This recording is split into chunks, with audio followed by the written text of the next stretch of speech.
Hey everyone, SkyTrack 13 meteorologist Sean Ash. A little bit before the 11 o'clock news here, I want to give you an update. I realize a lot of folks may not want the detailed analysis, so with that in mind, here's what you can expect for tonight and into your morning commute. Most of tonight's quiet and just humid. We'll see some patchy fog, I think, developing by tomorrow morning, and then by 6 or 7, it's fair game to have showers or a few thunderstorms around, and if you're just getting the forecast for the first time and unaware what's going on for Monday, strong to severe storms look pretty likely. There might be a couple of bouts, one in the morning, maybe a few in the afternoon, and then another round tomorrow night, Tuesday morning. So we're urging you to stay weather aware and check back as this forecast could change on location and timing. Right now, the initial complex is beginning to unfold across Minnesota, and so that's going to get caught in the jet stream winds and race down here, and latest indications suggesting by 6 or 7, probably crossing into the state. Now, exactly how severe they're going to be, that's still to be determined. One thing we know, and that's just because the atmosphere is juiced up, whatever's on radar tomorrow, unfortunately, is going to put down some very heavy rain rates. Okay, but this first complex could certainly have severe wind potential with it. At the very least, gusty wind and heavy rain and a lot of lightning. And so, one thing to point out too, this is a computer model, so it is not going to, timing is going to change. And not, just don't look at it and say, okay, 11 a.m. it's definitely raining in Martinsville. The idea is that there's going to be that complex from the north is going to move through the state here. Exact timing, models just aren't that good just yet.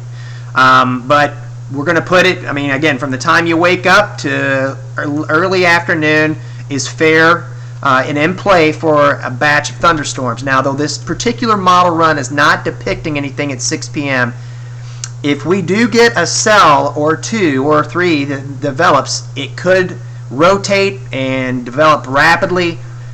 So those isolated storms in the afternoon are one that will pose the highest tornado and large hail threat.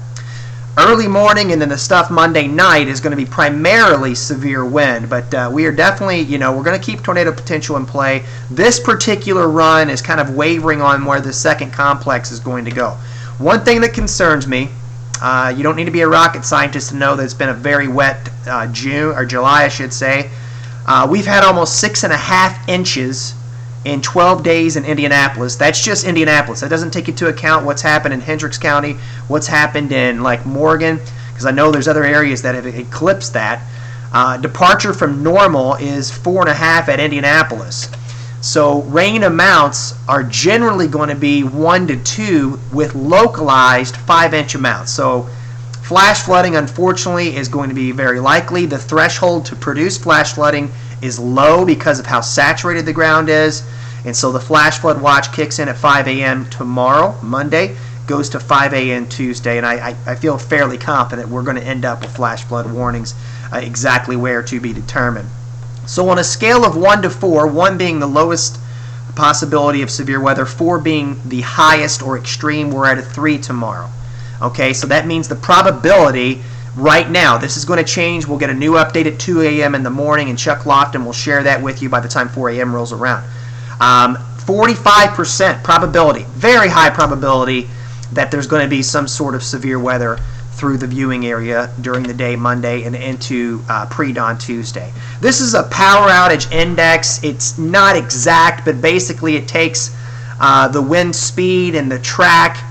And one thing to keep in mind is that the ground is so saturated, trees that might normally withstand some of the wind that we're going to see tomorrow may not. And that wind may get into the 75 mile per hour plus range. So that's significant wind, the equivalent of a weak tornado. Okay. Now the hail and tornado threat, I believe, are going to be predicated on the fact of if we can get some of those cells that I was just talking about developing in the afternoon. High threat for flash flooding and unfortunately some wind damage. Timeline, again, this may change by the time you wake up in the morning, but from about 8 a.m. to 1 or 2 in the afternoon, we'll keep an eye on that window from 2 to 8 for isolated severe supercells. And then tomorrow night, pre-dawn Tuesday, the complex number 2.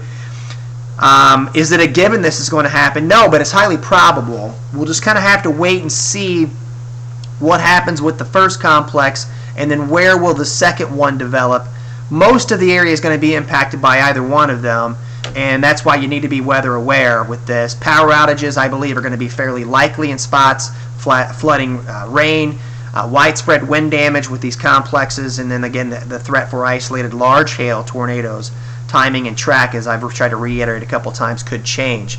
So a few things I want to mention, and have a safety. You don't have to be scared. You just be prepared. That's what I always say.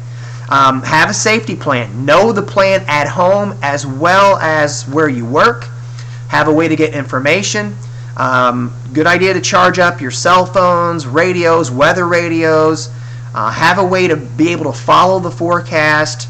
First aid kit's always a good idea. And then when we get into the thrust of this, we always say, get in the lowest level, the interior portion, get away from windows. That's where you want to be. I probably would recommend treating severe thunderstorm warnings like tornado warnings tomorrow. Okay, doesn't matter what's doing the damage tomorrow. And in fact, I'd argue that a complex of storms can do more damage, cover more ground than a tornado. Okay. Here's 7-day forecast. Stormy at times on Monday. More scattered storms around Tuesday afternoon. I think we dry out Wednesday, Thursday, maybe even much of Friday and Saturday. But then we may get back into another stormy pattern here. And of course, as you get later in the 7-day forecast, that is obviously going to be subject to change. So download the SkyTrack 13 weather app. You can get live Doppler 13 radar. Chuck Lofton will have an update on air at 4 a.m. I'll be in early with Nicole Masinzik. We are going to have you covered with this. Many ways to get your forecast tomorrow. And then it'll be a team deal here. So Nicole and Angela Buckman will be in the afternoon with myself. And then Kelly Green's also going to assist. And we will keep you safe as best we can. All right. Thanks for choosing us for your local weather information. And be safe tomorrow.